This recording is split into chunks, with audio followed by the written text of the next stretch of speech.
భగవద్గీత శ్లోకము 9వ అధ్యాయము 29వ శ్లోకము.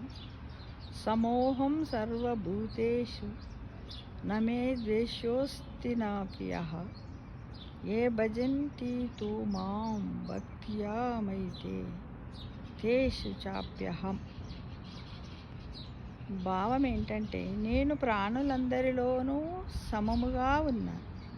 నాకు ద్వేషింపదగిన వారంటూ లేరు, ప్రేమించవలసిన వారు లేరు.